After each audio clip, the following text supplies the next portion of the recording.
The North Carolina Blueberry Council invites you to discover the North Carolina blueberry story. It all started with this man, Dr. Frederick V. Coville. He was an important American botanist. In the summer of 1906, he decided to take his city-dwelling family on a vacation. He didn't want his children to grow up not having the experience of some farm life. So he found a farm in New Hampshire and found wild blueberries growing there and decided that would be good to work on. During that summer vacation, his daughter picked some wild blueberries and gave them to a local farmer who then grew seedlings from them. Those seedlings were the beginning of Coville's experimentation in taming the wild blueberry. Then, in 1911, a person who would become his collaborator learned about his blueberry work. Her name was Elizabeth White, and she lived in the New Jersey Pine Barrens. They quickly decided New Jersey was the perfect place to get the cultivated blueberry going. And the rest, as they say, is history. Before long, cultivated blueberries made their way to North Carolina. In 1927, my father and grandfather drove along the Atlantic seaboard as far as they could to hear reports of wild blueberries growing in the areas.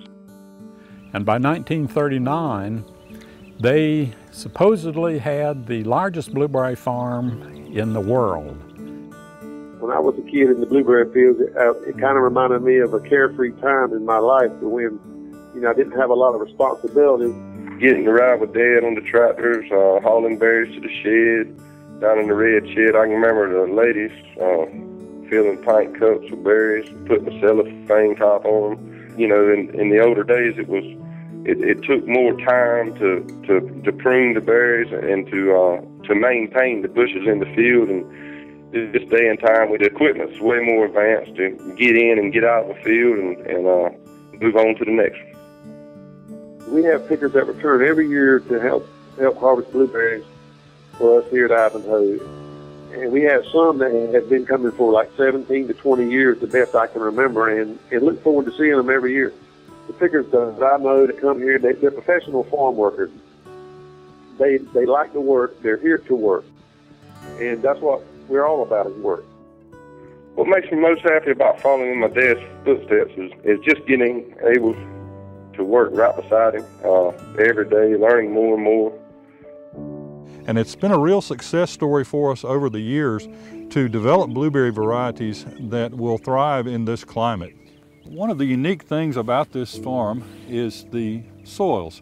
We're at the NC State University Horticultural Crops Research Station. Here is one of 18 that is operated by the North Carolina Department of Agriculture. This one is owned by North Carolina State University, and the research is administered by North Carolina State University.